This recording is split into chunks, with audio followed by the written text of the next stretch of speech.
Look, let's open the Friday mailbag this afternoon, and why don't we discuss obesity, because that was one of the themes of the week, wasn't it? Barbara says poverty has a strong connection to obesity. If you're on a budget of $80 a week for the family, how can you pay between $5 and $8 for a decent loaf of bread with a bit of nutrition in it, or $9 for a decent healthy milk? Another one here. Kia ora, Wallace in the panel. I work in the local supermarket. They have done a deal so they can sell a 750ml can of energy drink for $3 if they buy it by the pallet. One can contains roughly 90% of the RDI of sugar for an adult, and the kids are buying them. Round the panel, where did the obesity issue take you and your thoughts? Upset me, quite frankly. Here's the reality. White rice and corned beef is cheaper than leaner cuts of meats. So for many families, it's just the reality of the situation. Fresh fruit and vegetables, extremely expensive. Whole grain bread, $3 to $5 a loaf, as opposed to the white bread at $1. It's just the reality that many people live in. With a dash of personal responsibility? With a dash of personal responsibility. But, you go out to Otara, you go out to Mangere, you go out to South Auckland, and there's a takeaway or major chain on every corner. These things do not happen by accident. Heather Roy? Yeah, I think that, I agree. It's just doesn't feel right, does it, when foods that are bad for you cost a lot less than foods that are good for you? But there have been some good initiatives by some of the supermarket chains too. I remember they did. They had the meal planner and the list of all the ingredients you had, and you could make a good meal for 4 people for $10. So there have been some attempts to do that. A lot of it does come down to education, but look, the whole obesity thing isn't going to be solved by a sugar tax, and that's where the discussion has started. Internationally, that's been tried, and it just has failed to get the outcomes that were anticipated. Someone could see that as quite a contentious statement, because there have been sugar taxes quite a bit around the world, haven't they? And some of them have worked. Yeah, I'm not so sure about that, but I just think on staple goods we could do something reasonably practical. Take GST off it. And a sugar tax around the panel. No sugar for you, Shane Taupo, as well. I'm neutral on the issue, to be honest. All right, okay. Calling around for a political party last weekend, a dad answered his son's mobile. When I said where I was calling from and asked to speak to the son, Dad said, if he votes for them, he will be moving out of my house. That's an Auckland Point Chef. Our son is voting National Act, and we are both Labour Greens, lol. I think it's great. He has made his own decision. Thank goodness he's voting, as both of you said. And Graham says, my children can vote for anyone they like. It's free thinking that I like. And had quite a few topics about voter queues in the US. David Wellington says, it reminds me how lucky we are with our one person, one vote, one value. In the US, they pride themselves in being a republic above being democracy. So when you see the queues, it's quite extraordinary. Yeah. Thank you very much for being with us. Shane Taupo and Heather Roy, thank you so much for your time. I'm Wallace Chapman. See you after the election. Let's vote. Till then, bye.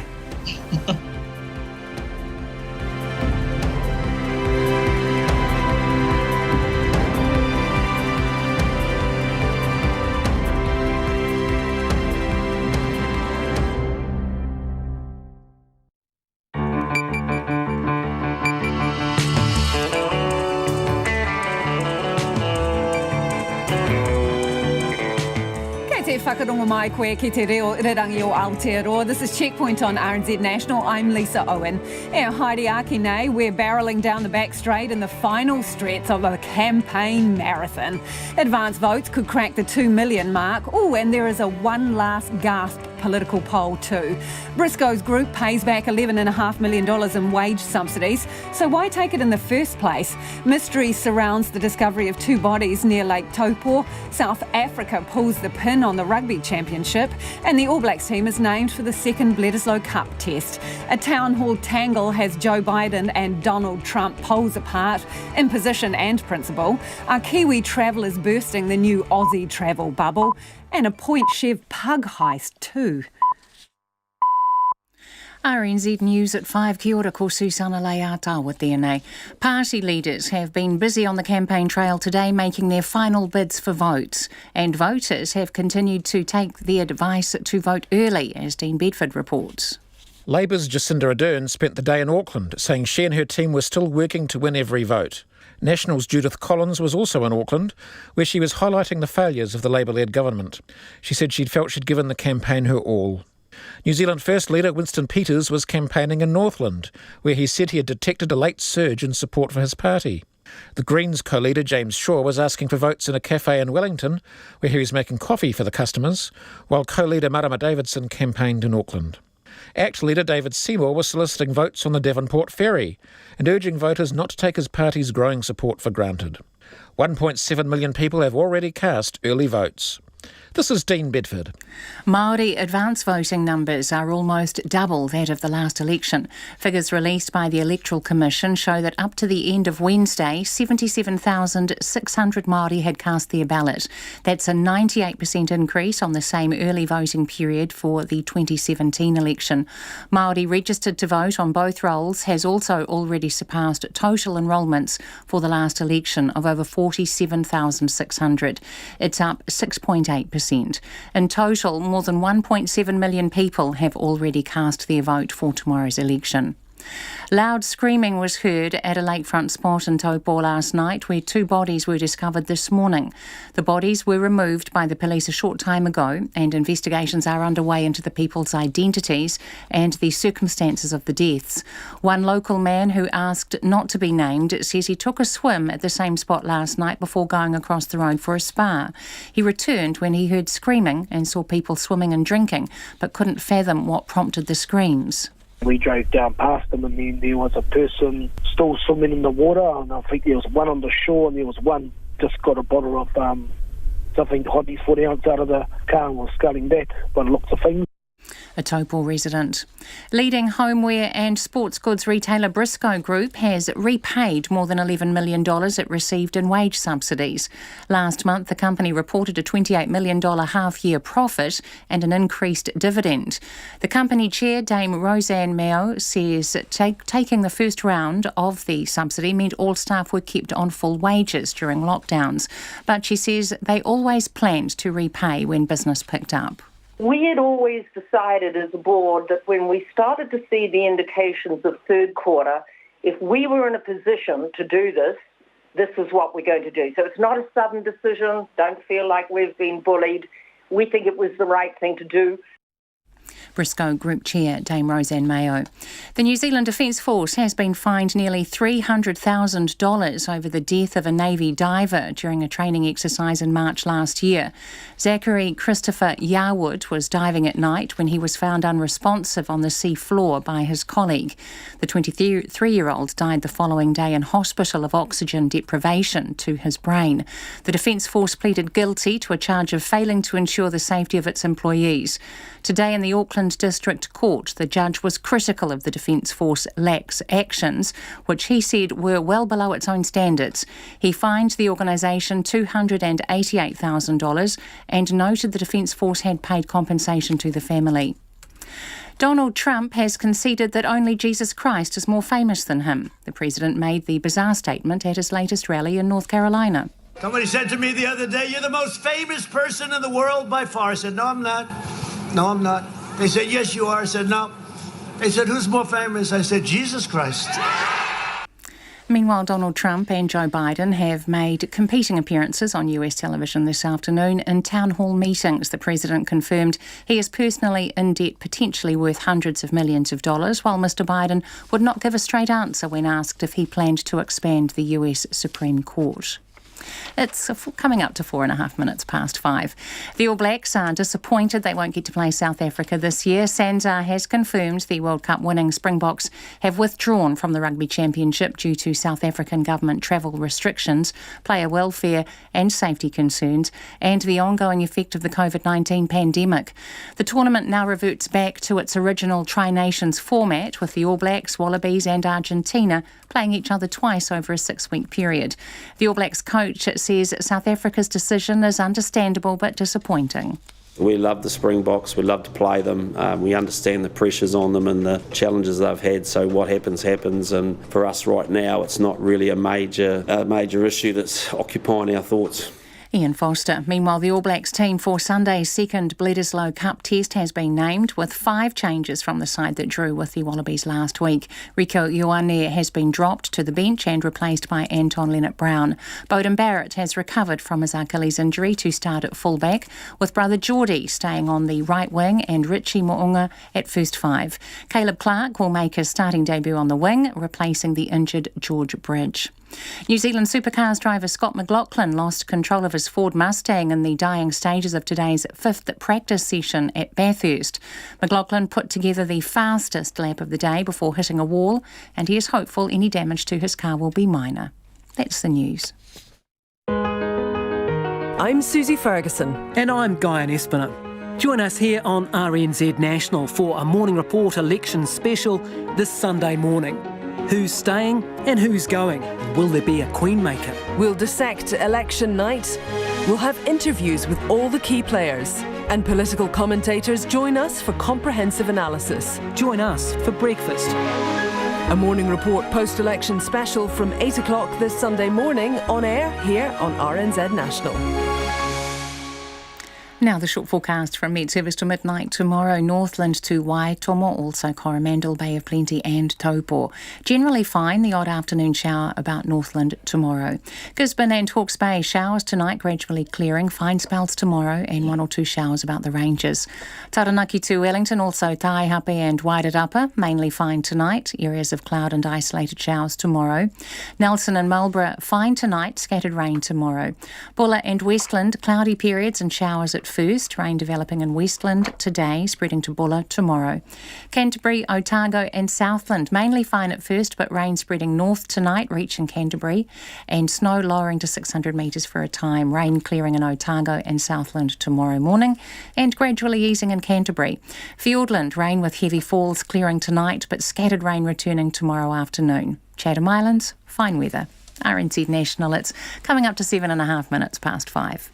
Thanks, Susanna. Kia ora, this is Checkpoint and I'm Lisa Owen. It's the final countdown, the last day of campaigning for political parties, the last chance to win any undecided voters. 1.7 million people have already voted. That's almost half the country's eligible voters. Jacinda Ardern spent the day among hordes of fans in several malls in Auckland, while Judith Collins turned to the party faithful, volunteers who thanked her for her efforts. Here's our Deputy Political Editor, Craig McCulloch. Let's keep moving! Let's keep moving! The thronging fans, the crush of supporters. It's been a defining feature of Ardern's campaign, and what a way to end it. Not so much a street walk through Auckland, but almost a victory march.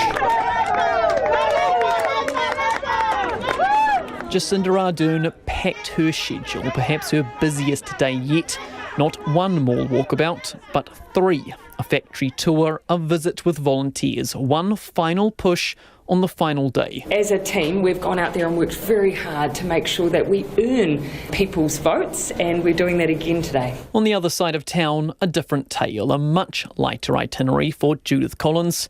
A quick stop at Mount Roskill to visit the non-existent light rail, a chance to highlight one of Labour's broken promises. We could not find even the droppings of the light rail.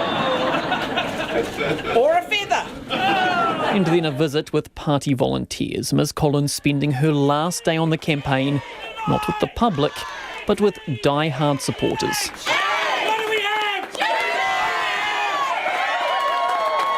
A massive thank you from party volunteers to their leader for taking up the mantle 3 months ago, for fighting for the party when all seemed lost. It's 2 ticks blue. Under all circumstances, 2 ticks blue. But that enthusiasm belies a brave-faced resignation. The polls all tell the same story. National stagnating in the low 30s with no path to power. The volunteers know what's coming. Another 3 years in opposition, almost certain. Well, it's going to, I pretty much predict the result, which is not of my liking. Obviously the main lady won't win, but That's all right. Everyone's got in their mind just COVID. They've forgotten about all the promises that got broken. And COVID has distorted the whole thing. It's hard. COVID sort of very disruptive. It stopped ability to get out and door knock and things like that. Even in Judith Collins' own language today, you could almost hear the beginnings of a concession speech. We always learn from adversity and overcoming things, and I mean the second lockdown was absolutely hard for us to deal with, but you know, we hunkered down in Wellington, so we keep on campaigning and doing what we could. But yeah, I mean, I think we always learn and we always get stronger for overcoming adversity. Her focus may soon shift to keeping her job. For the most part, volunteers, the base, seem to want her to stay on. But it's ultimately not up to them, it's up to the caucus. And that caucus looks to be a lot smaller after tomorrow night. From Auckland for Checkpoint, Craig McCulloch. The Briscoe's group believes it was justified in taking the government wage subsidy, but says it's now paid back all $11.5 million of it because sales are looking good. The retail group, that also includes Rebel Sport and Living and Giving, took the first round of subsidy based on a 30% drop in revenue for a specified period, but says after things started to pick up, the board made a decision to repay the money. The move also follows heavy criticism of the Briscoe's group and other corporates who took millions in subsidies despite still returning large profits. Briscoe's group board chair, Dame Roseanne Mayo, explains why it took the wage subsidy in the first place. When we applied for the money back there in March, April, we had no stores open whatsoever. And it was exactly the right thing to do, to apply. That was the government's intent, and we're very grateful for them. But that was the right thing to do. But as we started to see the emergence of our improved results, then we decided and started looking at it again back in June or so, monitoring our numbers. So, Dame Roseanne, who is the we who started? The we is the board. So it was the board who drove this and made the decision? Well, in part. When we talk about the board, we have an executive team of 4, including Rod, and we listen to their input really carefully. So it was the board, the 3 non-executive directors, Rod as managing director, and our 3 key executives. Do you think you were slow in doing this? There has been a lot of public criticism, and you will be aware of it, and on social media and commentary saying that you took this money, you did pay a dividend to shareholders, and you were making a profit. I know you say it was the right thing to do at the time, but were you too slow in turning this around? I don't believe so. You know, you have a responsibility to your company, to your employees, to your shareholders. I think it's been very easy. What about the taxpayers, though, Dame Roseanne? Well, that's exactly what we're... Because if you took did you put your responsibility to your shareholders ahead of perhaps your duty to taxpayers who were digging deep and paying this money out? No. You have to look at all stakeholders is perhaps a better word. We have to look at that. The intent of the government, which was to keep companies online and to make them survive, and survive even better than could have been anticipated, which is what we did. We were fully entitled. There are many companies that took it that probably weren't entitled, but we were shut for 50 days. We needed that support. We wanted to keep all of our people. So, no, I don't think it was wrong. We only applied the once. Yep, first round. That was it. So, nothing was applied for since. You met the criteria, did you? Absolutely, for the wage subsidy, which was the 13% reduction in income over that certain period of time. Yeah. You met that on projections or on reality? No. And the requirement was that it was on, for our viewpoint, that was on reality. That was actually the numbers that were Were you still making a profit, though? Even though you had a dip in what was coming in, were you still making a profit? I can't. I'm not the CFO and I haven't got those numbers in front of me, but certainly in that first quarter, and remember we received this money relatively early, this was in April, in that first quarter, it's easy now to forget how tough it was. Yeah, Roger got a massive dividend though, didn't he? Not then, he didn't. No, but he's been pocketing significant dividends over a period of time. So your critics would look at this and argue, if you've had fat books in the past and if you've done well in the past, you're a business, suck it up and weather the storm yourself. don't put your hand out to the taxpayer. What do you say to them? I think that's completely unreasonable. He is a shareholder in his own right and deserves that. As I said this morning, it would be completely inappropriate to ask one shareholder not to share in what the company has achieved by way of dividends. You're overlooking the fact that we cancelled 28 million for year end, for what had been a good year. And subsequently, at the end of the year in this quarter, we decided for the first half of this year we could pay a dividend. We did. But, it's disappointing that when your people have worked so hard, what's been achieved by our team during this time is just remarkable. No store closures outside of lockdown, no permanent store closures, all employees paid other than the executive and board who decided to forgo salary and a reduction of 20% in that time. Did you stop paying rent at any sites? We took, in some instances, no, I don't think we stopped at any, but we had rent reductions like others did. So, no, this has been unusual times. It's easy now that we're out of lockdown to look back and to have all of these views on how one should have run a business. I'm just, on behalf of the board, really, really proud. These guys have achieved more in terms of rollout of click and collect, what's been achieved with online. It's been remarkable. And some people would say that is why you shouldn't have taken the money, because you had those platforms available to you. No, we You didn't. had an option to use online sales, and also homewares, sporting goods, and living goods, which you specialise in, are the ones that, well, their sales have done pretty well through this time. It's very easy in retrospect, Lisa, to look back and say, be righteous about it and to say that. At the time of that first lockdown, we had no access to stores. We simply didn't have the online facilities we had. I think we had 2 stores that could do click and collect.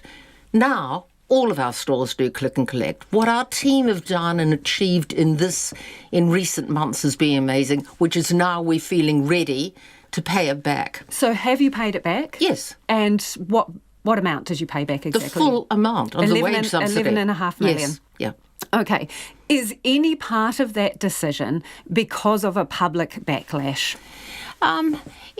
You can't ignore the backlash, but that is not. The board started deliberating this in June when we got through the first 2 quarters, and it was a matter of finding the right time. I just feel genuinely sorry for our people who have worked so hard, who have done so much in this time, that they have copped some of the criticism without people fully understanding what was done in forgoing that early dividend, what was forgone in terms of salaries by senior staff. That's been disappointing to me. But look, I understand the tension that has been around, both socially and economically. It's been a hard time for New Zealand. Did MSD audit you or approach you about the money you had? No. No questions asked from the government around your taking the subsidy? No. I'm wondering, what do you think of other companies who are in a similar position to you, who are still holding on to their wage subsidies when they're making profits? Should they keep it? I'm not going to judge them. That's what, as a board, you have to decide. That's what you, as sort of leaders in the company, must decide in terms of brand, the responsibility to your employees, the responsibility to shareholders. No, I'm not going to judge anyone else. I don't know their books well enough. I don't know their culture well enough. I just know that this was the right thing for us to do for Briscoe's as a company and the right time to do it. But as a seasoned operator yourself and as a board member, would this be something that you would think should be front of mind? No. Of course it's front of mind. People must be considering and do. I don't believe there'd be a single company among the listed companies or many other privately owned companies that haven't thought, is this the right thing to be doing? No, is this the right thing to pay back would be the question, wouldn't it? Of course it would be the question. But I'm not going to judge anyone else on that basis. And that was Briscoe's Group Board Chair, Dame Roseanne Mayo. It is almost 20 minutes past 5 and you're with Checkpoint on RNZ National. Let us know what you think of that. Briscoe's has paid back an $11.5 million it got in wage subsidies. It's still turning a profit.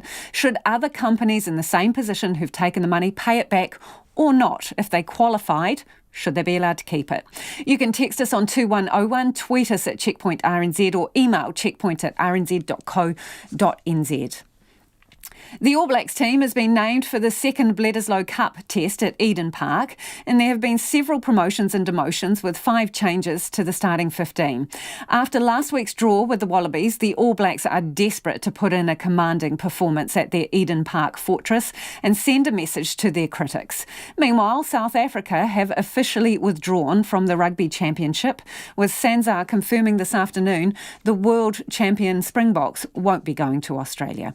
Rugby reporter Joe Porter has more.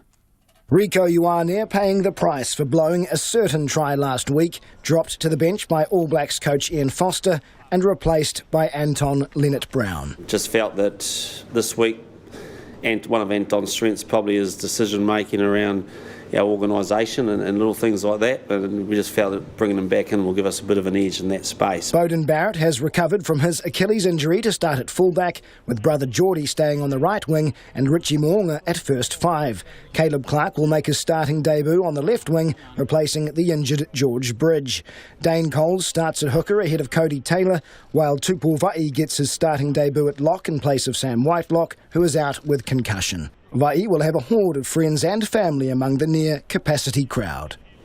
Pretty sure the whole South Auckland's going to be coming, but I told them and they were just pretty stoked for me, and I'm pretty sure they'll be screaming out on the sides. 2 metres tall and nearly 120 kilograms, Vai will be expected to bring plenty of physicality, and his locking partner Patrick Tuipulotu is determined not to be bullied by the Wallabies 2 weeks in a row. We had pretty solid set piece. We had a solid scrum, solid line out and solid maul, and I think off the field it's more so us getting up off the ground quicker, hitting those breakdowns with more venom and sort of having slight more aggression. I'd say we've had our structures, they're in place now, they're solid there, but I think it's time for us to actually get some punch into it now. Foster knows they'll need more punch to win on Sunday, but he scoffed at suggestions the All Blacks have lost their aura of invincibility. We're fully used to those comments, and those comments come every time we have a performance that doesn't reach, I guess, our expectations for starters, and so there's not much point arguing with them, because if we're not happy with where we're at, then that's all we're worrying about. Foster admits the All Blacks didn't adjust to the Wallabies' off-the-ball tactics and the way that was refereed in Wellington, but he's confident his side will fight fire with fire in Tamaki Makaurau. Well, we've just got to find what line's been drawn on the day, and a line was drawn last week that we probably didn't meet. Another meeting that won't happen is the All Blacks and South Africa, with this afternoon's confirmation that the Springboks are withdrawing from the Rugby Championship met with disappointment by Foster. We love the Springboks, we love to play them, we understand the pressures on them and the challenges they've had, so what happens, happens. Beauden Barrett feeling much the same way, but after becoming a father for the first time, has his perspective changed on life or rugby? Oh, I'm loving fatherhood. It's the best thing that's ever happened to me, and I've been managing time at home and time in the hotel. Getting that balance right is important this week, because I certainly get a good kick out of going home and seeing little Billy. Billy won't mind if his dad doesn't win this weekend, but Barrett and All Blacks fans certainly will, with the hosts not having lost to the Wallabies at Eden Park in 34 years. And we can speak now to Joe Porter, who is outside Eden Park. Joe, are there any surprises in that team? Wouldn't say. Certainly some interesting selections. Beauden Barrett coming in at fullback to replace Damien McKenzie. He's recovered from that injury as suggested. So some people thought that Barrett might come in at first 5 replacing Richie Mo'unga, who didn't have the best of games against the Wallabies in the first test. However, it's Mo'unga at first 5, Beauden Barrett at fullback, Geordie Barrett remains on the wing, and we have a change at centre with Rieko Ioane dropping to the bench. And of course Anton Linnett-Brown, so crucial to the All Blacks' chances at last year's World Cup and such a solid player back in the side. So a few changes there. Dane Coles comes in at hooker to bring a bit of mongrel to the side that was lacking last week. He replaces Cody Taylor, and Taupo Vai, of course, making his starting debut as a 20-year-old locker alongside the Blues captain Patrick Tuipulotu. So some good changes there, some interesting changes, but a largely predictable team, knowing of course that they had a few injuries with Sam Whitelock unavailable at lock among a few. OK, so is it going to be a sellout then?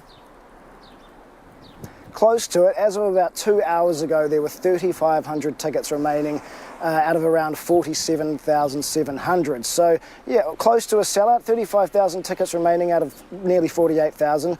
You'd imagine come Sunday afternoon, if the weather's like this in Auckland and another few sunshiny days, it would be capacity. And so we know now that the Springboks have pulled out of the Rugby Championship. What's going on there?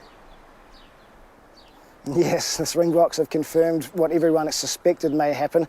They simply haven't had enough game time, rugby time under their belt this year to be able to come over and compete with the All Blacks and Wallabies, who have had full Super Rugby seasons and of course already played one test already and a couple by the time South Africa get there. So South Africa just don't have enough rugby under their belt. They've got issues with their government travel restrictions in South Africa, as well as COVID-19 happening in that country and affecting some of their players who are playing in Europe and other parts of the world. So it's simply just, I guess, too big a hurdle to cross or get over for the Springboks to make it down to the Rugby Championship, which will cost them a lot of money, but ultimately player welfare, I believe, has come first. And so what does it mean for us that team's not going to be there? Well, I guess for the All Blacks fans, it means no traditional rivalry with the Springboks. The Wallabies and All Blacks is a good rivalry. We love the Bledisloe Cup, but the Springboks All Blacks is the real New Zealand traditional rivalry, that foe. So that will be missed. They are the world champions, so we don't get to measure ourselves, I guess, as a rugby nation against the best in the world. But really, it hits NZR hardest in the pocket rather than the games missed by the All Blacks. They're going to take a big financial hit from that. It's not clear exactly how much money will be lost by the Rugby Championship as a whole, with the Boks not being there, but it's well into the millions of dollars of revenue. They bring a big chunk of broadcast revenue to this deal, so yeah, that money will be sorely missed. I want a one-word straight answer, Joe. What's more exciting, the election on Saturday or the game on Sunday? Well, you could argue that both are as predictable as one another, I think. Perhaps the rugby's less predictable, so I'm going to put on my sports journo hat and say the second Bledisloe Cup test is harder to pick than the election, perhaps. Appreciate your time, Joe. That is Joe Porter, our sports reporter outside Eden Park there.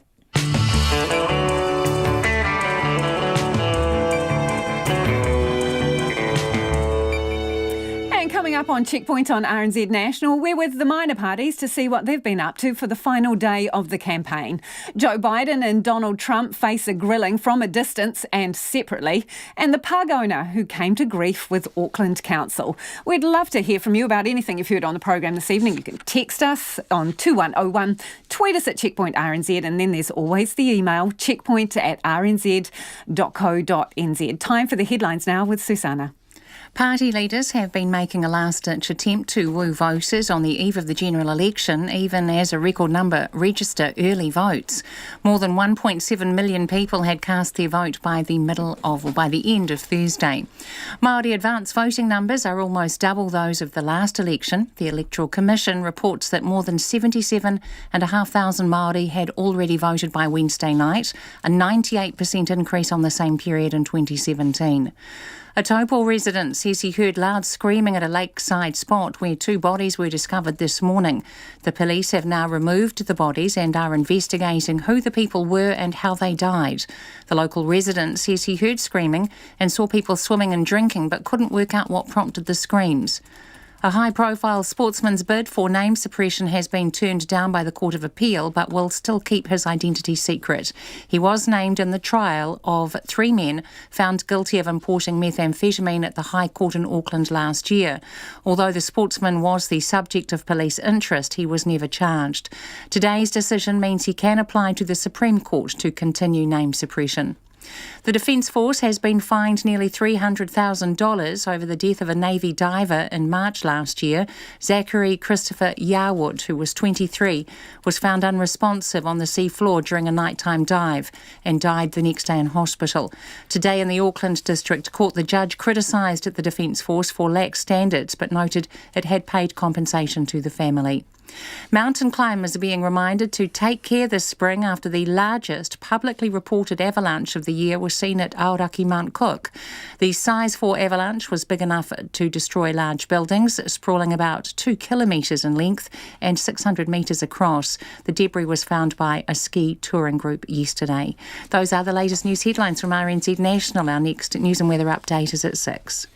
Thanks, Susanna. Kia ora anō. This is Checkpoint and I'm Lisa Owen. We'll get to the business news in a second, but we're getting a lot of feedback from you about the wage subsidy and Briscoe's. This is our earlier interview with the chair of the board of Briscoe's group, Roseanne Mayo, who has said that they've paid back $11.5 million of wage subsidies. They collected it in the first round.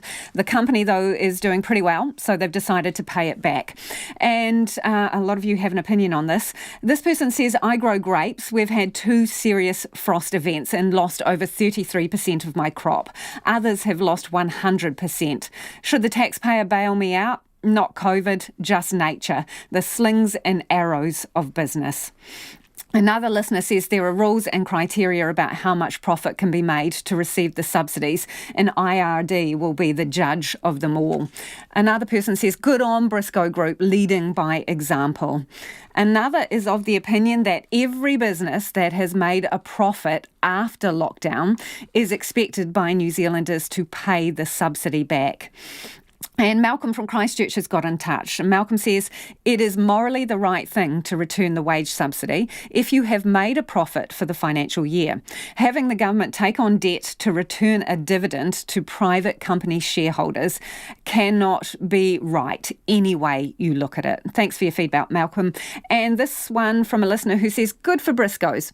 Other companies should do the same. One would hope shareholders could do without dividends at such times. So that's on Briscoe's paying back $11.5 million in wage subsidies it took in the first round. So let's get to the business news now with Giles Beckford, who should be waiting patiently in our Wellington studio. There you are, Giles. So, always patient. Yes, one sign of life in our studio and more signs of life, you say, in manufacturing. Yes, we had the monthly survey of the manufacturing sector. We'll get one on the services sector on Monday.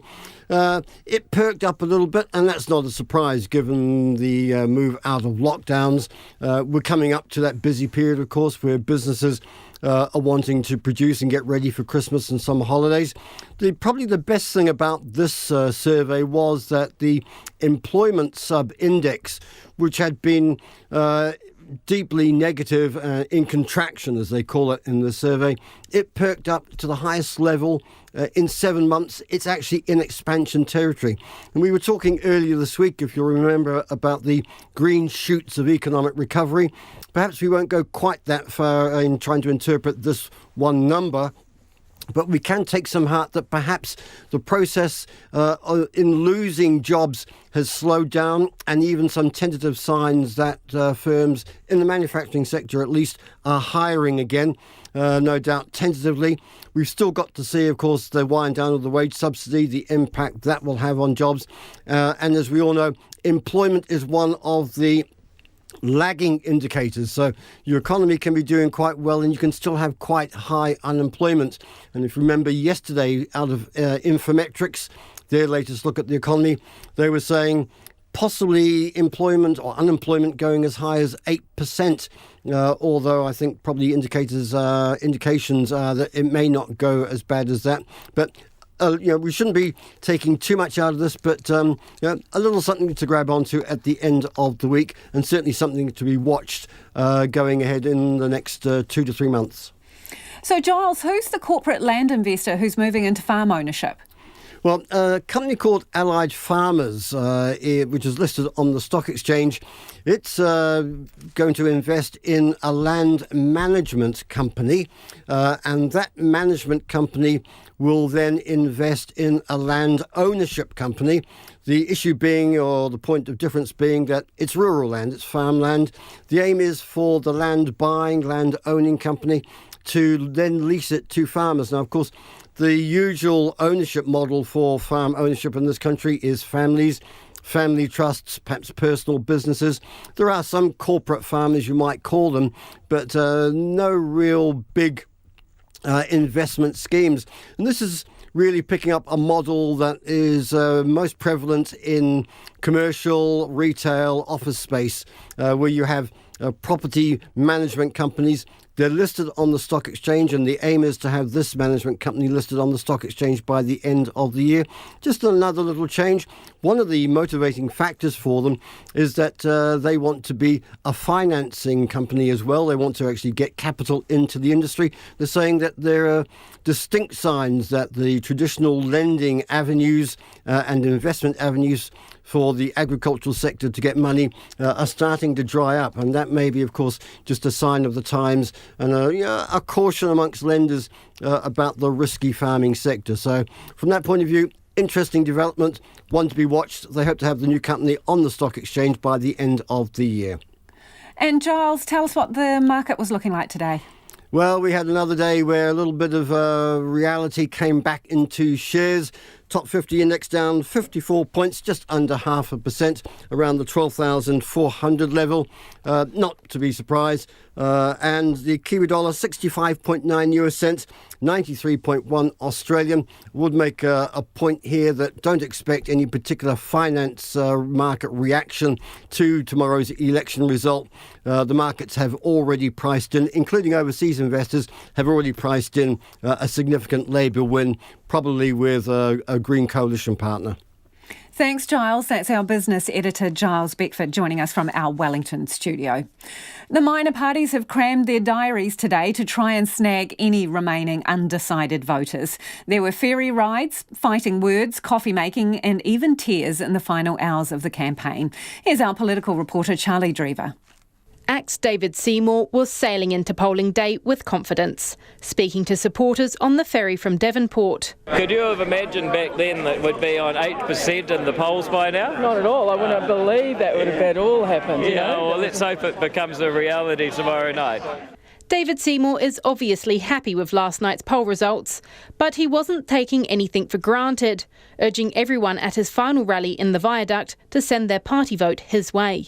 You may be somebody who says, I bleed blue. My appeal to you is give us your party vote, and I suspect in 3 years' time, having lent it this time, you'll want us to keep it. In the crowd was a voter who has decided to jump ship from National. I've voted National for, I suppose, the last 40 years, but poor National's been in disarray, and so I think they're getting it together. It'll take time, but and I think David will be good for them. On the other side of the coin is NZ First's Winston Peters, where the polls have not been so kind. The leader held an outdoor meeting in Whangarei on the final day of his marathon bus tour across the country.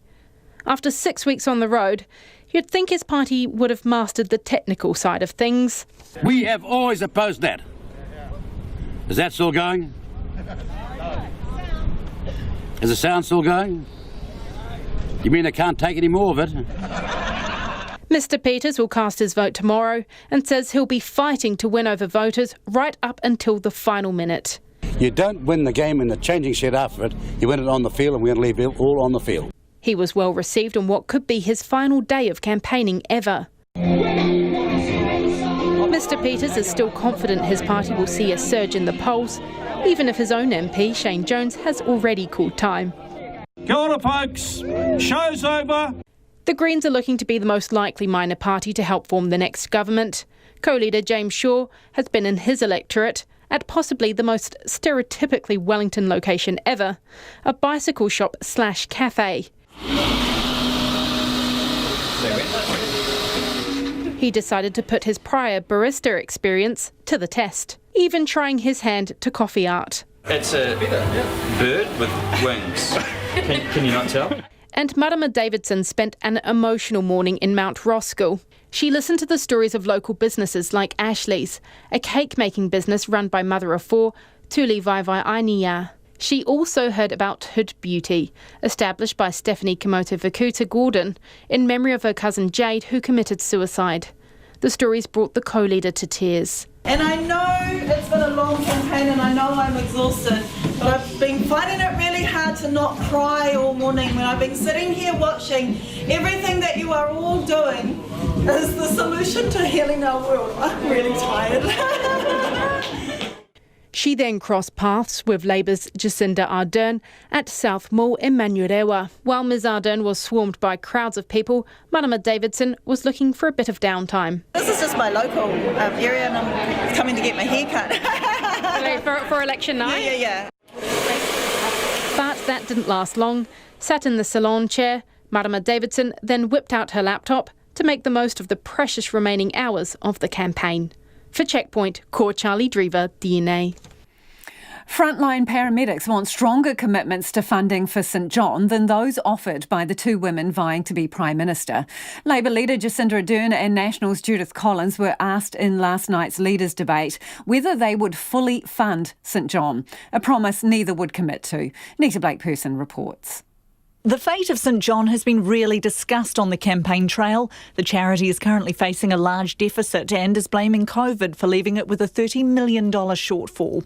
Currently, the government funds around 70% of St John's bills. Last night, One News' Jessica Mackay put this question to the politicians vying to lead the country. Will either of you fully fund St John's ambulance service? Labour's Jacinda Ardern was supportive but wouldn't commit a yes or no. No question, we have to find a way through on what is a historic anomaly. So will you fully fund it? We will never lose our St John's services. I can guarantee you that. You will never see a loss of service. Will you fully fund it?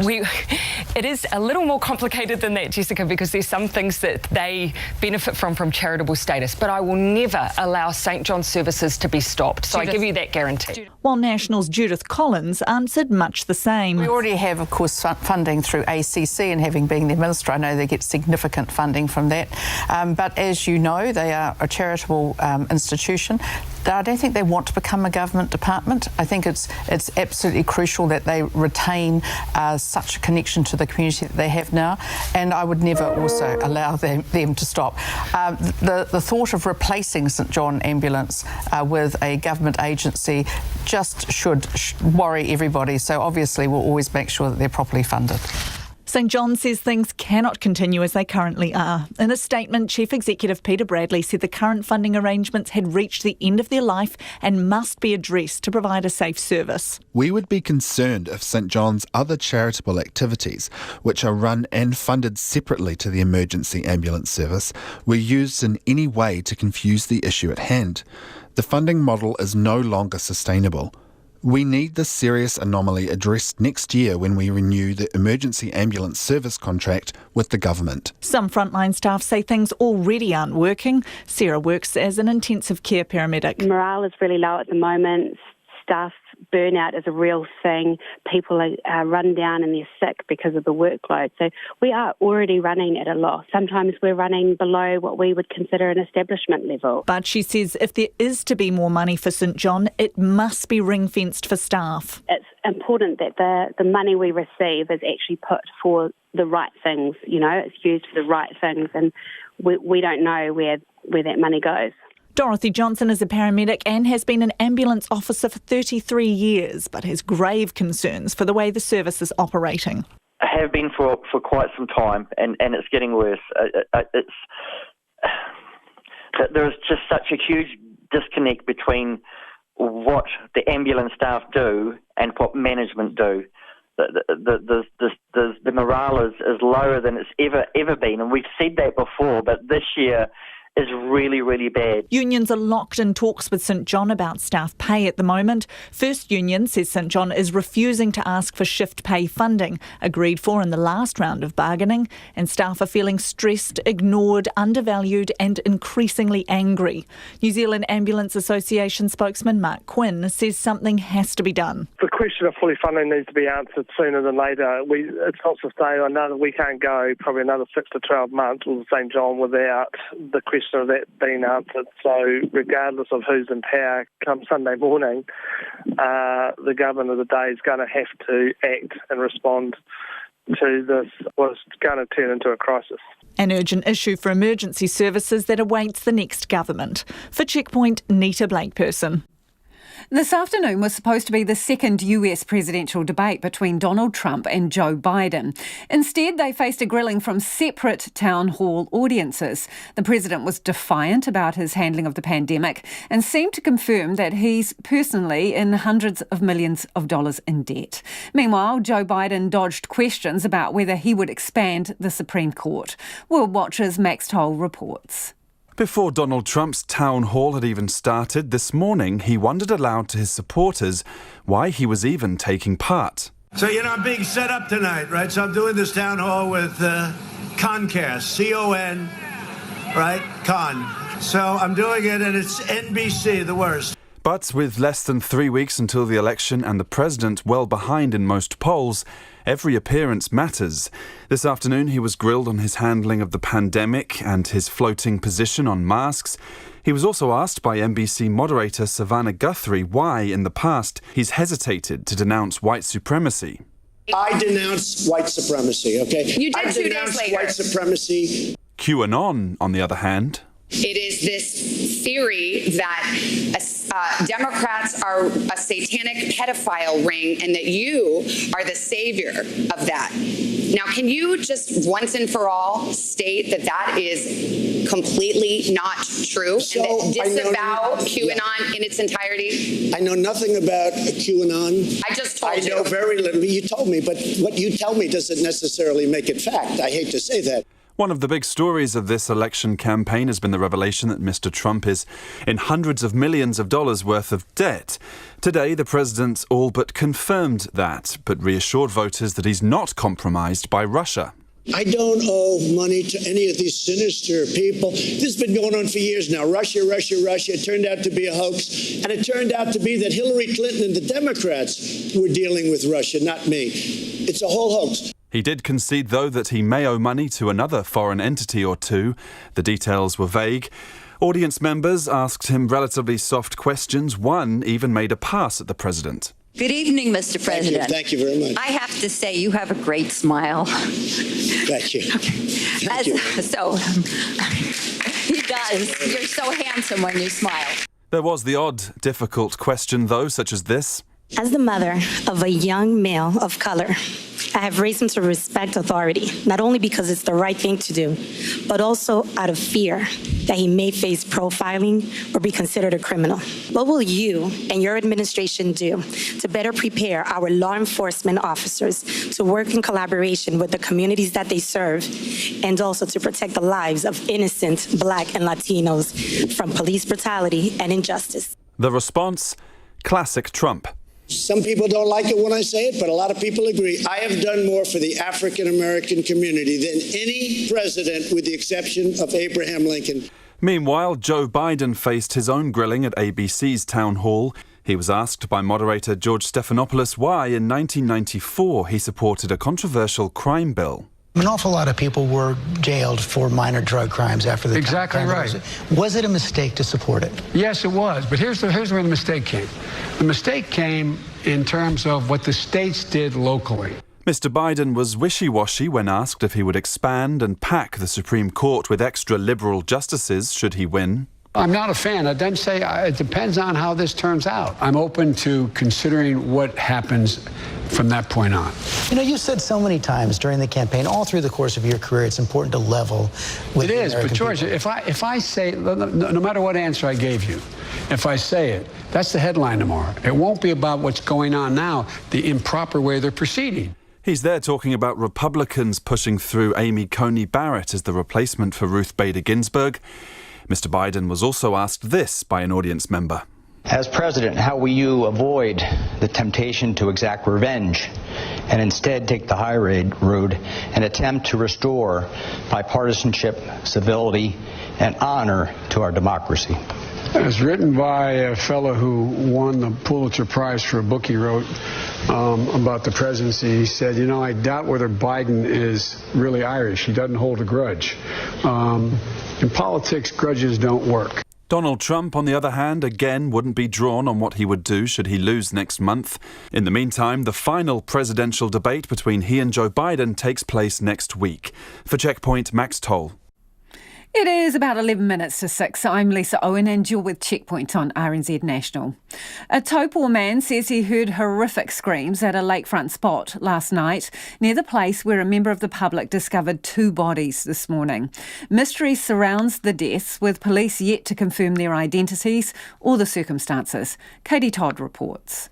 It was a grisly early morning discovery for a member of the public who found the bodies a short distance from the town centre near Meri Road, off a popular walking track. It also came as a shock to a local man who had been at the very same spot for a swim last evening with his wife and a friend. At about 7:30, he wandered to a nearby motel for a spa as the temperature plunged to about 6 degrees, but a loud scream sent him racing back. Like a really whining, deep whining. So we go, oh, come on, I said, just get in the car, I want to, because it's done, like someone was getting hurt. So we drove down there, but as we were driving and turning left into the bit to get down to where they were, the cops had just left. So straight away we think, there's no problem, they must have sorted it out. The man recalls seeing one person swimming, one person on the shore, and a third person drinking in the car park near a black SUV, which was still at the scene today. He couldn't fathom what prompted the screaming, but says he felt sick and sore in his stomach when he read about the bodies discovered this morning. The man says the area on the lakefront is a popular swimming spot, treasured by locals for its geothermal properties. It's been around for ever since I was a kid. And it changes its landscape every year. This was the different weather, with the lake dropping due to no rain and stuff. So where he was swimming was not usually the hot spot, but with the geothermal action in the lake, the water, actually you can dig your feet into the sand and the water comes up hot. It's unclear if the 2 bodies were pulled from the water or located on the shore, but emergency services were called at about 7 o'clock, and soon after, a police forensic tent was set up near the water. That drew the attention of locals, like Baycrest Lodge owner Barry Searle. I took a wander down and saw there were certainly a lot of police activity and the covering of what appears to be a couple of bodies in the pools. So there's a tent covering the scene and the scene guard and a number of police cars at the top of the hill, and activity obviously getting set up for what appears to be an investigation. Taupo Mayor David Truewaver says there's been a flurry of visitors to the town in recent weeks. He commends the member of the public who found the bodies and called emergency services. Mr Truewaver describes the incident as a tragedy. Tragic circumstance for the families involved. Woken up to a beautiful Central Plateau day here. The lake is just pristine and the mountains are full of snow. Such a beautiful day today to have this unfold is just very, very tragic. A heavy police presence remained at the lakefront most of the day. Police say they're continuing to investigate the circumstances and await the results from post-mortems. For Checkpoint, Katie Todd, TNA. Some New Zealanders taking advantage of the quarantine-free safe travel zone with New South Wales and the Northern Territory plan on heading straight to other states once they've landed. But the message from at least one of those states is clear. They'd prefer Kiwis to stay away. Nick Trubridge has the story. For Helen Kerr, it's been a long haul getting to this point. The Nelson woman was supposed to leave New Zealand for Melbourne in March. She even quit her job and rented out her house. But her flight was cancelled when New Zealand entered lockdown. I have a new grandson who I was going to be there for the birth, but couldn't make it. He'll be 2 months old next week, the day I arrive. So very exciting, yeah. And a granddaughter who's coming up 6.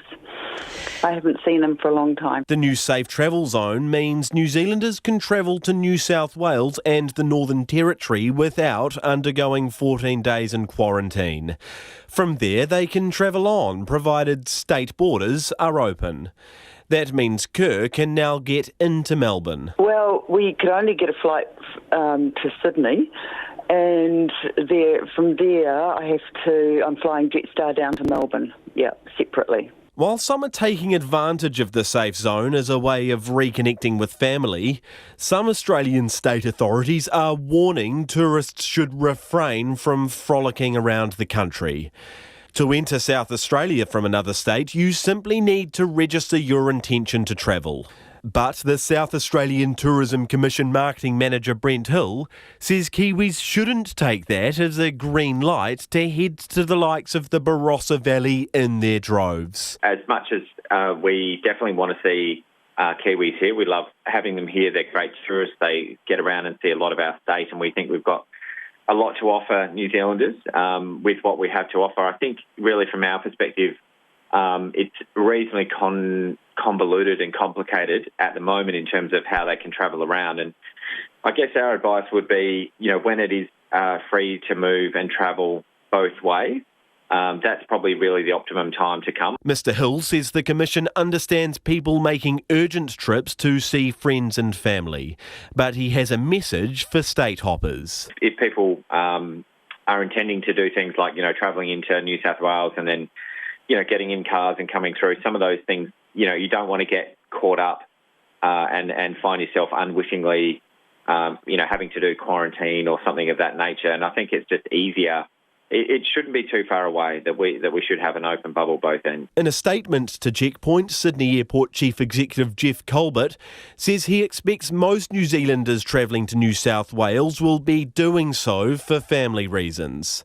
Nevertheless, he says the safe zone is an important milestone in the travel industry's recovery. Months of preparation have gone into establishing the protocols around COVID-safe international travel, and we look forward to taking this template and applying it to other international markets when the government gives the green light. And on the topic of green lights, one that's yet to be given is the New Zealand government's confirmation of a full-blown travel bubble with Australia. Those returning from the land down under still face 14 days in quarantine when they return to the land of the long white cloud. For Checkpoint, Nick Trubridge. An Auckland pug has been treated like a thug, with the council seizing it over a missed registration payment and threatening death if the bill wasn't paid within a week. Owner Semini Kato was at work when an Auckland council worker entered her Point Chevalier property and took dog Vinny to a West Auckland pound. She admits not paying the registration fee but says she hadn't received a warning and feels the council could have tried harder to contact her. Semini, who has another pug called Cola, wants the council to reconsider its processes, telling Lydia Batham they should only take a dog as a last resort. We live in a fully fenced property, but we have a cat door, so the dogs can come in and out as they please. One of our friends had popped over to our property to collect something and saw that there was a note from the council. Called me, told me about the situation. He didn't read the note, so I just said, look, just take a photo of it and send it through so I can see what it's all about. One of the notes said, you have a black unregistered pug on your property. We tried to catch her, but we couldn't. You need to register her to avoid impoundment. And I was like, oh, that's a bit extreme. And then there was another notice to say that they had taken Vinny. I guess the shocking thing for me was that someone had actually entered my property without my permission and just taken my dog. The second part that really made me super upset was the print on the notice said, if you don't collect your dog and if all fees aren't paid within 7 days, that the animal will be sold, destroyed or disposed of. It made me feel so upset because I know that 2020 has been such a hard year for a lot of people. Are they preying on vulnerable people who haven't paid their dog registrations on time? And then are those people going to lose their animals because they can't afford the fee to get the dogs out of the pound? So I called the council and spent some time with various people on the phone that told me to look up the Dog Control Act, 1996, Section 42, which does actually state that they're legally allowed to enter your property and remove your dog. Presumably your dogs had been registered and then it had just lapsed. Yeah, so Vinny was registered. Admittedly, Cola hasn't been registered, but Vinny's registration has lapsed. I didn't know how far out it had lapsed. We've been in between properties because we've been doing a renovation. I hadn't had any phone calls. And maybe in their defence, they had sent letters, but they'd been lost in between us moving. If they could send someone out to the property physically, why didn't they leave a note on the door like they did when they took Vinny to say, hey, look, we have tried to contact you on numerous occasions without success. You have a dog whose registration is out of date.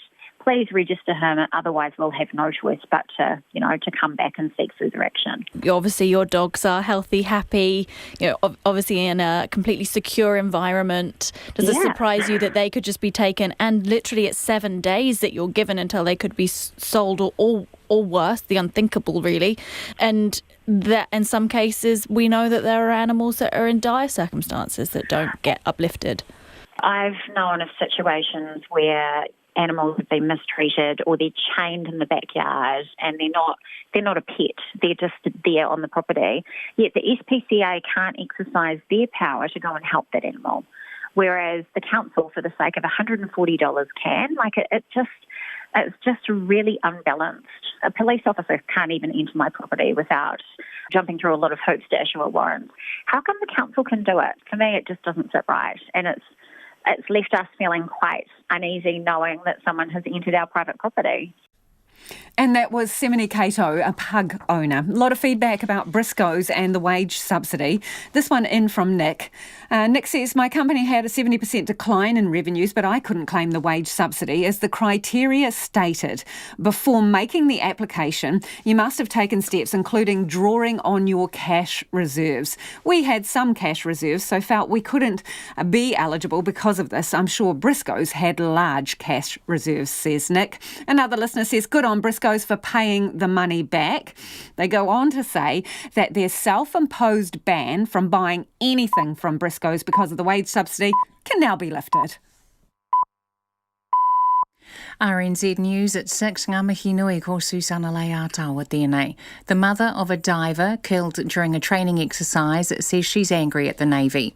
In the Auckland District Court today, the Defence Force was fined nearly $300,000 over the death of Zachary Yarwood in March last year. The 23-year-old was found unresponsive on the sea floor by his colleague and died the following day in hospital of oxygen deprivation to his brain. Liz Yarwood told the court the inquiry into her son's death read like a comedy of errors. I struggle with the fact that the supervisors that night took 14 minutes to call the ambulance after they pulled him up unresponsive from the water. Liz Yarwood, the Defence Force, had pleaded guilty to failing to keep its employees safe. The New Zealand First leader says there's a late surge of support for his party. New Zealand First has been polling below 2% for most of the election campaign, but last night's TVNZ Colmar Brunton poll had the party up at 3%. It needs to win 5% or an electorate race to be returned to Parliament. Today, Winston Peters predicted his party would be back in Parliament despite unfair media coverage. You think you're going to get away with it in a career where I know that for so many times we've been written off and made a comeback. There's no reason why in 2020 it won't happen the same way. And there is a late surge on, and you all know it. New Zealand First Leader Winston Peters. The Labour leader is still refusing to say which way she has voted on the cannabis referendum, despite a new poll showing most voters oppose legalisation. A poll released last night shows 51% opposed to legalising the drug. Jacinda Ardern has refused to say how she voted on the referendum. She says it's up to people to make up their own mind. In considering this, my issues and concerns are twofold. One, that young people do not end up damaging themselves as a result of access, because that's what I saw as a young person. The second is that I don't want to see people unnecessarily criminalised. Jacinda Ardern says she will reveal her vote when the referendum results are declared. Briscoe's chair says the company was right to apply for the wage subsidy when it was first offered. The homeware and sports goods retailer was criticised for taking the subsidy and then going on to report a $28 million half-year profit. But Dame Roseanne Mayo told Checkpoint Briscoe's had to close its stores when the first COVID-19 lockdown was put in place and was grateful for the subsidy. It was exactly the right thing to do, to apply. That was the government's intent, and we're very grateful for them. But that was the right thing to do. But as we started to see the emergence of our improved results, then we decided and started looking at it again. Dame Roseanne says Briscoe's has paid back the full $11.5 million it took in wage subsidies. The University of Auckland has been closely monitoring its own students' social media activity almost every day for more than 6 months, producing an 80-page dossier of online activity.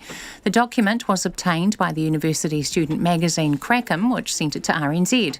It includes links to mostly posts including about university issues, but also anonymous posts about students' body issues, romantic relationships and family problems. Co-editor Dan Meach called it an overreach of the university's role. I just found it a bit bizarre that the university was monitoring things like erotica stories and students talking amongst other students about what the prices of muffins are like. Those kind of things I thought were a little bit weird to be monitoring. The university says looking at and collating social media posts is one of the ways it listens to the student voice. A high-profile sportsman's bid for name suppression has been turned down by the Court of Appeal, but his name still remains secret. It's the latest decision in the sportsman's long-running legal battle to keep his name out of the public domain. He was identified in the trial of 3 men who were found guilty of importing methamphetamine at the High Court at Auckland last year. Although he was the subject of police interest, he was never charged. A series of court decisions have affirmed a legitimate public interest in naming the man, while also making plain that any allegations against him are just that. Today's decision means the sportsman can apply to the Supreme Court to continue to keep his name secret. The Australian state of Victoria has recorded its lowest number of new coronavirus cases since early June. There are 2 new infections and no new deaths. In New Zealand today, there are 4 new cases of COVID-19, all in managed isolation and all recent international arrivals. A separate suspected historical case is being investigated after a weak positive result was returned. The latest News Hub Reid Research poll has Labour in the lead with 45.8% ahead of National on 31.1%. ACT is on 7.4%, the Greens are on 6.3% and New Zealand First is on 3.5%. It's 5 minutes past 6. Centre Rico Ioane has paid the price for blowing a certain try last week, dropped to the bench by All Blacks coach Ian Foster and replaced by Anton Leonard-Brown for the second Bledisloe Cup test at Eden Park. Foster says he was happy with most aspects of Ioane's performance last week, but he believes Leonard-Brown is a better fit for Sunday's match. Just felt that this week one of Anton's strengths probably is decision making around our organisation and little things like that, and we just felt that bringing him back in will give us a bit of an edge in that space. Ian Foster. Meanwhile, Northland will try and break a 41-year drought when they challenge for the Ranfurly Shield tonight. The Taniwha could become the 5th team to hold the Log of War this season when they take on holders Hawke's Bay in Napier. Northland last held the Shield in 1979 when the province was still under the North Auckland name, and coach George Cornier says they've used that history to motivate themselves for the match. There has been a really good video put together from past years of a lot of history, a lot of players that have come before us in the past. So we watched that and it brought a tear to the eye. So we're definitely aware of our history and aware of the people that we represent. George Cornier. The America's Cup challenger American Magic have unveiled their race boat in Auckland today. The AC-75 named Patriot has a significantly different look to the New York Yacht Club's first boat, with a modified hull more in line with their competitor's design. That's the news. Take the pulse of the day's news every weeknight at 10. New Zealand First have tended to have an older voter base, perhaps those people more traditionally waiting to vote on election day. Lately with me, Karen Hay, is your late night eye on the latest headlines and the people who are making them. I think COVID's a chance to do more and to go harder and to use some of our surplus on children and families that are really struggling. Up to date if you're up late. Lately with Karen Hay every weeknight from 10 on RNZ National. Now the short forecast from Met Service to midnight tomorrow. Northland to Waitomo, also Coromandel, Bay of Plenty and Taupo. Generally fine, the odd afternoon shower about Northland tomorrow. Gisborne and Hawke's Bay showers tonight, gradually clearing. Fine spells tomorrow and 1 or 2 showers about the ranges. Taranaki to Wellington, also Taihape and Wairarapa, mainly fine today. Areas of cloud and isolated showers tomorrow. Nelson and Marlborough, fine today, scattered rain tomorrow. Bulla and Westland, cloudy periods and showers at first. first, rain developing in Westland tonight, spreading to Bulla tomorrow. Canterbury, Otago and Southland mainly fine at first, but rain spreading north today, reaching Canterbury tonight. Snow lowering to 600 metres for a time. Rain clearing in Otago and Southland tomorrow morning and gradually easing in Canterbury. Fiordland, rain with heavy falls clearing tonight. Scattered rain returning tomorrow afternoon. And Chatham Islands, fine weather. RNZ National, it's 8 minutes past 6. Thanks, Susanna. Kia ora anō. This is Checkpoint and I'm Lisa Owen. Labour is still out in front but has dropped 4 points in the latest News Hub Reid Research poll, the last one before Election Day. Tonight's poll shows Labour with 45.8%, National 31%, the Greens holding steady on 6.3%, ACT, according to the poll, is on 7.4%, and New Zealand First is on 3.5%. That would give Labour 61 seats, National 41, ACT 10 and the Greens 8. With just over 24 hours until the polls close, Jacinda Ardern is the preferred Prime Minister on 52.6%, Judith Collins trailing on 18.4%. I'm joined now by our political editor Jane Patterson, who is in the studio.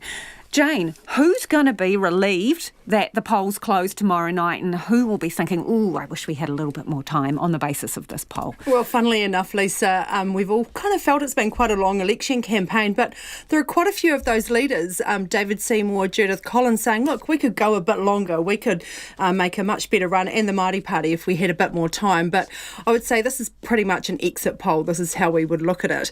And I think Labour would be relieved to be going to the polls tomorrow because their vote has been falling in this particular poll, and the beneficiaries seem to have been National, New Zealand First and ACT. They've all crept up slightly, and in this poll the Greens and Labour have been the ones coming down.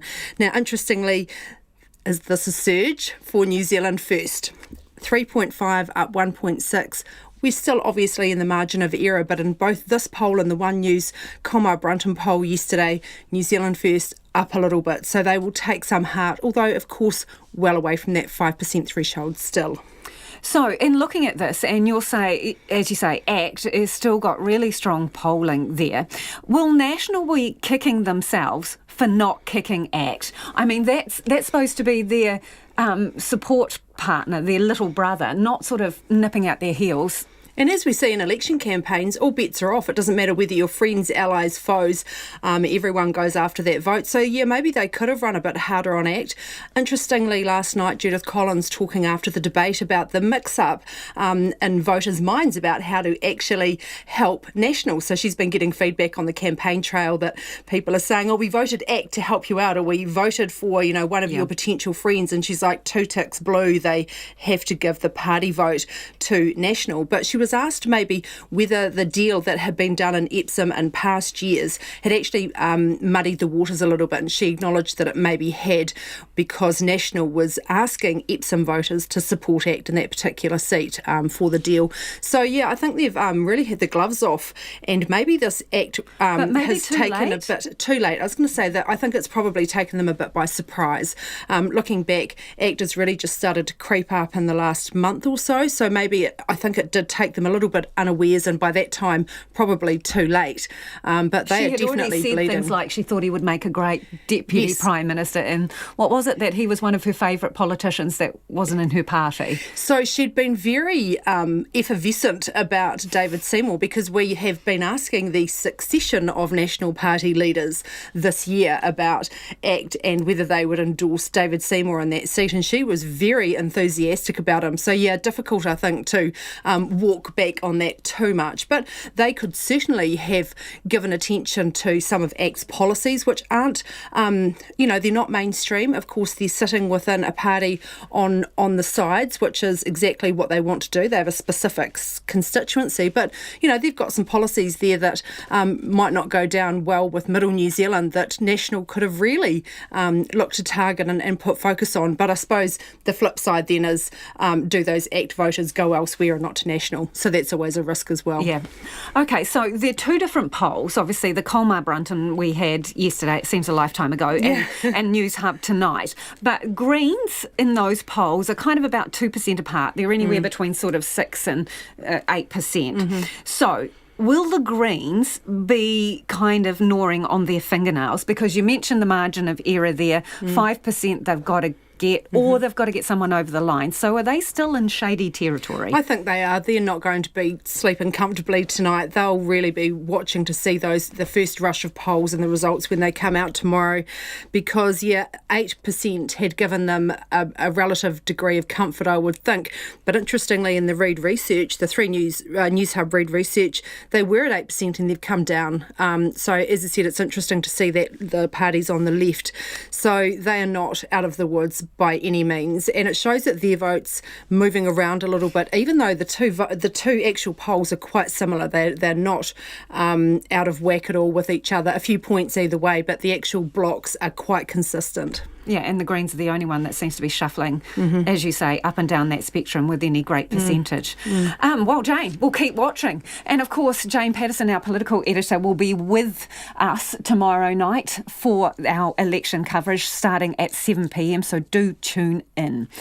Advance voting could crack the 2 million mark by close of play today. The Electoral Commission has been crunching the numbers. Total early votes topped 1.74 million yesterday, already 500,000 ahead of 2017's total. And today was looking like the busiest yet. So in simple terms, that could mean about 55% of voters have already rolled the dice ahead of election day. I asked the Commission's Manager of Voting Services, Graham Astle, exactly how the votes are counted. All of the ordinary votes that have been taken up to the end of today, across every electorate, they'll be organising teams and they'll start that process from 9 o'clock tomorrow morning, and they will continue counting through the day until they finish. So a lot of votes to get through. Very busy day tomorrow for our electorate headquarters, and that happens while we are doing the election day voting out in all that 2,500 or more voting places. Right, so where are they counted? Are they counted where they're collected? So each of the electorates has a pretty extensive headquarter building, and all of the votes that have been taken prior to election day are repatriated back to those headquarters, and they are sorted from tomorrow morning at 9 o'clock and counted during the course of the day. So it's either in the headquarters building, or if they have not got sufficient space, they have leased space of a sufficient size close by, and they will be counted in those buildings. Paint us a picture, Graham. So what does this look like? Do you have a lot of people hunched over paper, flicking through it with, wetting their fingertips in a little vessel and counting, or what is it? How does it work? So as we've worked through the advanced voting leading up to today, each of the headquarters will have been doing plans to work out how long they will need to do the counting, how many people they will need. So we've done some time and motion studies, and we've got a sort of an estimate of how many votes people will be able to do per hour. Oh, give us some details, Graham. You're getting into the detail that I'm not entirely familiar with. But basically, just to sum up, you have actually, in essence, timed some people to see how many votes they can accurately get through in a set period of time. In like an hour, you can do XYZ numbers, and you've just extrapolated that out to kind of work out how long this is going to take. Correct. So what we have to do is voting place by voting place is from 9 o'clock, open those ballot boxes and then sort all the papers to make sure that the correct papers are in the right ballot boxes. And so we have to do all that first, voting place by voting place. Now, some of our electorates will be doing well over 100 counts tomorrow, so there's a logistical exercise that will take quite a bit of time, and they have to go through each one of those in a very logical, managed way without rushing. And then once that's all been done, they can then start counting, and they do that voting place by voting place. And they will have a number of teams, so they could have 6, 7 or even 8 teams of people working on a voting place at a time simultaneously, and getting through that process and recording the outcomes. So, do you count your wodge first, and then do you hand it to me, and then I count it to make sure it's right, or what? So what we do is we do an assessment of all of the votes issued, ordinary votes issued at a particular voting place. So on a daily basis, we know how many votes have been issued, how many voting papers they have, and so we've got to account for that before we start. So we know what number we're going to be counting to, and then they sort those papers out, and then they count, and they've got a balance to that. We have a small threshold of difference depending on the volumes of papers. But generally people, if they've issued 200 for a voting place, they'll count 200. And so that's the process that we go through, and to make sure that the result on the night is as reasonably accurate as we possibly can get it, in the knowledge that we do an official count after that. And it is all manual? It's all manual. So, Yep. And so what happens tomorrow morning is essentially people will be sequestered into a room. So they will give up their cell phones and any other electronic transmitting devices, and they will remain in that room for the rest of the day, excepting for any escorted toilet stops. And they stay in the room, and that's all designed to ensure that no results can in any way be leaked out in advance of 7 o'clock tomorrow night. Okay, so we'll have a bunch of people at every electorate, if in effect locked up until 7 o'clock tomorrow night. When the dunga goes off, how are you going to release the information about these advanced/early votes? How are we going to get it? So at 7 o'clock when the doors open, it depends. Some electorates may still be working on their counts because of the size. Other electorates might be completed, but we then have a team of data entry operators, and they will be entering those results in for those advanced voting places.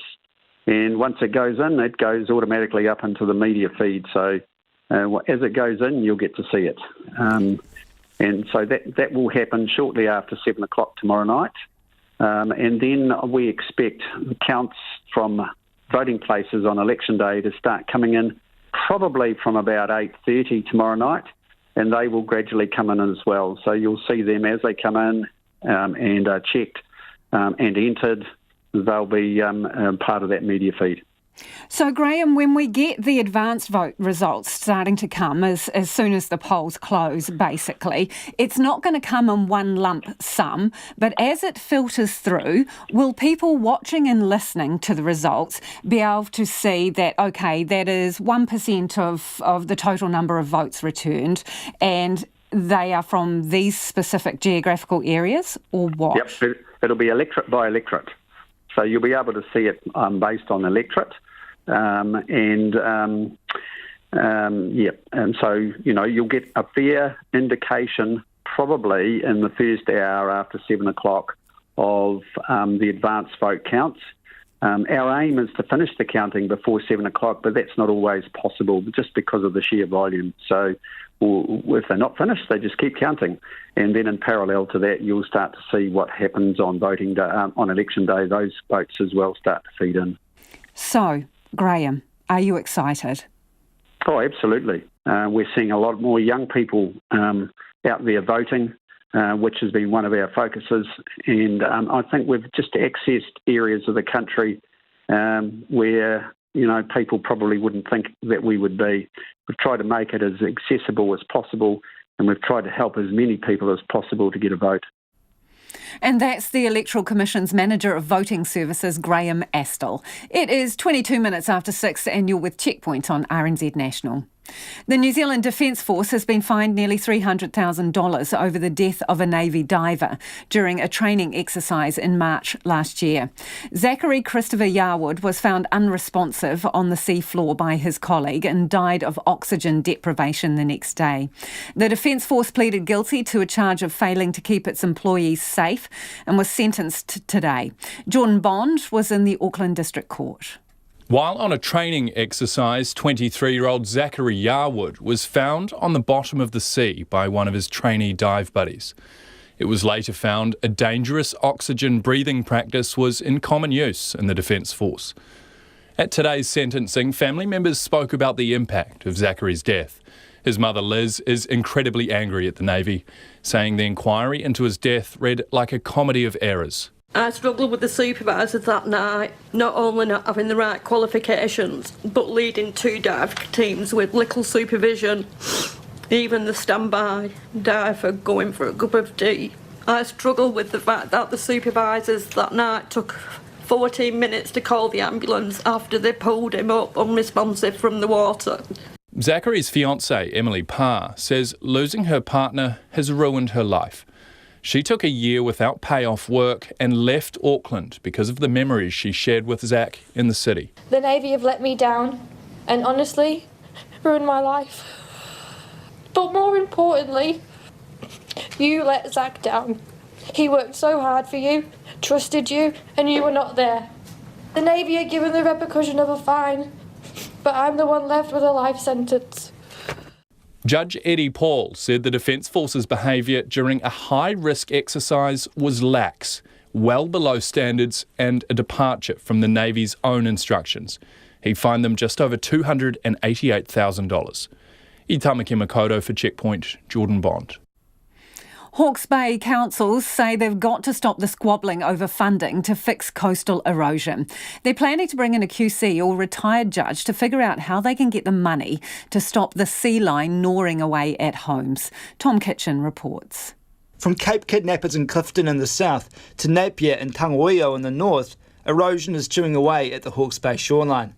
Keith Newman, who lives in Homoana on the coast, is one who has seen the effects of erosion firsthand. Some years we might only have 1 or 2 overtoppings and we're resilient to that, but I don't think we can handle too many more down here at Homoana. But who knows about what the sea is doing, or how, you might get a freak 100-year storm and suddenly it's too late.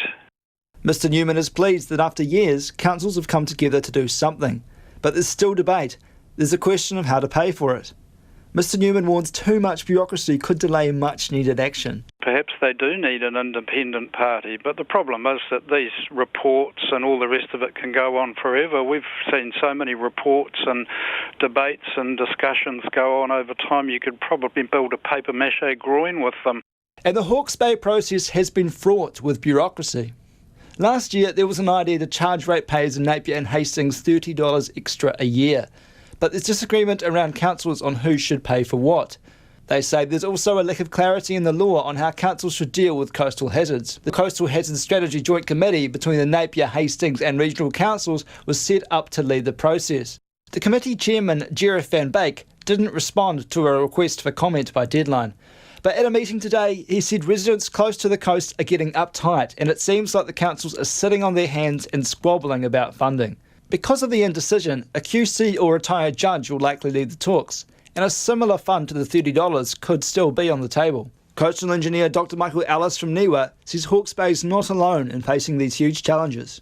He says some people are going to have to move because it won't be possible to protect everything now at the coast. All around New Zealand, where we will see sea level rise, we do expect generally the sea to roll back into these towns, which many councils are now getting a better handle on. And even things like the National Risk Assessment that came out a few months ago look to highlight this for councils and for communities and elevate it up to central government. He says Hawke's Bay offers a unique insight of what's going to happen in the future as sea levels rise. Wo te hōtaka o te ahiahi nei, ko Tom Kitchen tēnei. Regional journalism appears to have a golden ticket. The Labour Party is promising to invest in local journalism and revisit the idea of merging TVNZ and RNZ if re-elected for a second term. Jonathan Mitchell reports.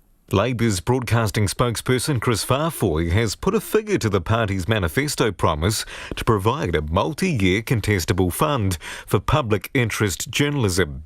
During a briefing, he told E2 union members it would cost $75 million over 3 years.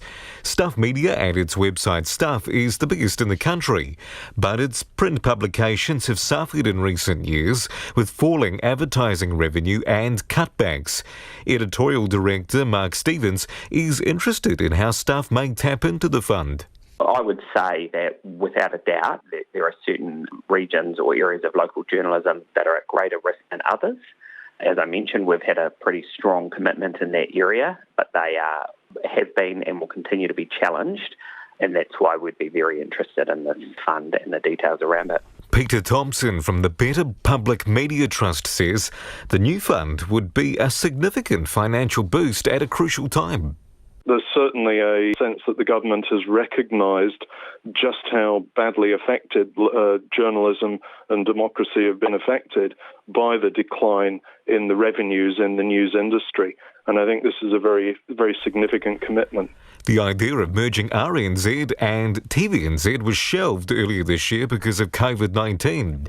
A draft plan published by PwC for the Ministry of Culture and Heritage talked about the vulnerability of the sector if the status quo was to continue. It mentioned changing viewing habits and growing interest in on-demand and streaming services such as Netflix, saying a change and investment was needed to address that. Mr Farfoy said a merger remained on the cards if Labour was re-elected. The Green Party's broadcasting spokesperson Chloe Swarbrick says the devil will be in the detail. Firstly, we would need to investigate and make it incredibly explicit what that would look like. But beyond that, to ensure that the more commercial mandate of TVNZ does not subsume the more public interest journalism mandate of Radio New Zealand, because our focus is on making sure that there is greater high-quality public interest journalism available to all New Zealanders. And she raised the idea that individual freelance journalists, along with news organisations, should be able to access the contestable fund. National did not respond to our request for comment on their plans for the media. For Checkpoint, Court Jonathan Mitchell-Aho.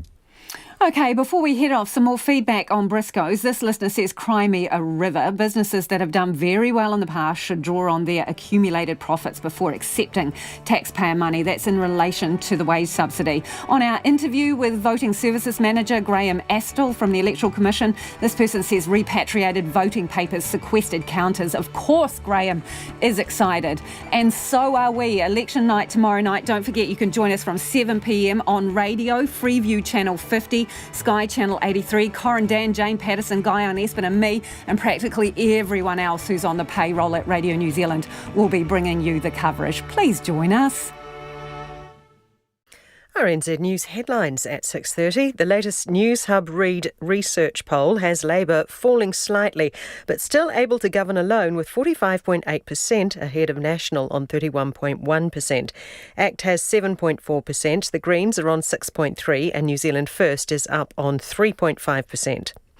The Defence Force has been fined $288,000 over the death of Zachary Christopher Yarwood while on a naval training exercise in March last year. A high-profile sportsman has lost his fourth bid for name suppression, but the Court of Appeal has left the door open for another appeal.